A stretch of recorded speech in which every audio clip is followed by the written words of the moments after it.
নুসরাত তাবাসসুম, আমি একটু পেছন থেকে শুরু করতে চাই। এখন তো সরকার গঠন হয়ে গেছে, আন্দোলনে আপনাদের যে আন্দোলন, সেই আন্দোলনে আপনারা বিজয়ী হয়েছেন, আপনারা আনন্দ উল্লাস করেছেন।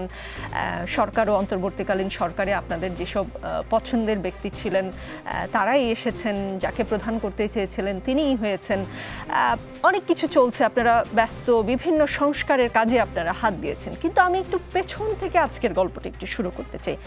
নুসরাত, আমাকে একটু বলবেন, আমি খুব কৌতূহলী বিষয়টা জানতে, ডিবি অফিসে আপনারা যে নুডলস খাচ্ছিলেন, সেই নুডলস খাওয়ার গল্পটা যদি একটু বলতেন। আরো প্রশ্ন আছে আমার এই বিষয়ে।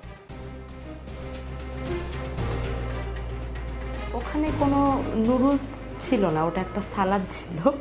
আমি জানি না কিভাবে খবরগুলো বাইরে এসেছে বা ভিডিওতে কীভাবে দেখা গেছে, কিন্তু কথা হচ্ছে যে আমরা ওখানে খাইনি, আমাদেরকে জোর করে খাওয়ানো হয়েছে, জোর করে খাওয়ার ছবি ভিডিও করা হয়েছে।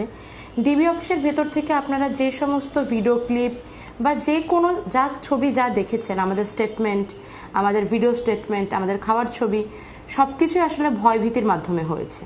ওখানে আমরা ছিলাম কেপ্টেড, আমরা ওখানে ছিলাম বন্দিকে দিয়ে মানুষ আসলে যা খুশি তাই করিয়ে নিতে পারে। ভয়ভীতি কিরকম দেখাতো, মানে কি বলতো আসলে, যে না খেলে কি হবে? না খেলে কি হবে এরকমভাবে তো আসলে বলে না, কিন্তু বিষয়টা হচ্ছে আপনি যখন মাঝরাতে আপনাকে তুলে নিয়ে যাবে, আপনার পরিবার থেকে আপনাকে বিচ্ছিন্ন করবে, পুরো দেশ থেকে আপনার যোগাযোগ বন্ধ হয়ে যাবে, এবং সেখানে আপনি কখন ছাড়া পাবেন, আদৌ পাবেন কিনা, এগুলো আপনি জানতে পারছেন না। এই জিনিসটা, এই আবহটাই আসলে যথেষ্ট ভীতিকর। জি, আপনাকে তো দুদিন পর, আমি যদি ভুল না করে থাকি, দুদিন পর তুলে নিয়ে যাওয়া হলো। কি হয়েছিল, মানে ওই ঘটনাটা যদি বলতেন। আপনি কি জানতেন যে আপনি ডিবি অফিসে যাচ্ছেন, মানে আপনাকে যখন নিয়ে গেল?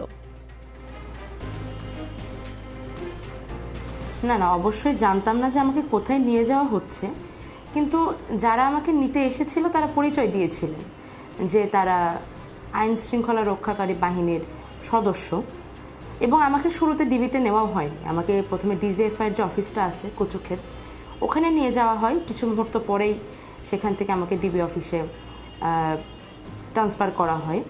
তারা এসেছিলেন রাত 4:30টার একটু পরে, তিনটা দরজা ভেঙে তারা এসেছিলেন আমাকে নিতে।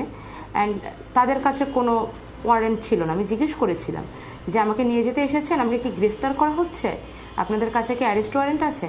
তারা বলেছিলেন যে আমরা আপনাকে নিয়ে যাব, আপনি যদি ওয়ারেন্ট ছাড়া যেতে না চান তাহলে ওয়ারেন্ট আনিয়ে নিয়ে যাব। জি, মানে মূলত এটাই বোঝানো যে ভালোই ভালোই চলে গেলে ভালো হয়। জি, আপনি তো আপনার বাসায় ছিলেন, 3টা দরজা ভাঙা হয়েছে, একটু যদি বর্ণনা করতেন। 3টা দরজা ভাঙা হয়েছে বলতে, তারা প্রথমে বিল্ডিংয়ের নিচের যে দরজাটা, মেন গেট, সেটা ভেঙে তারা ভেতরে এসেছে। তারপরে আমি যে ফ্ল্যাটে ছিলাম, তারা ভুলবশত তার উল্টা দিকের ফ্ল্যাটের দরজাটা ভাঙে, তারপরে আমার ফ্ল্যাটের দরজাটা। জি,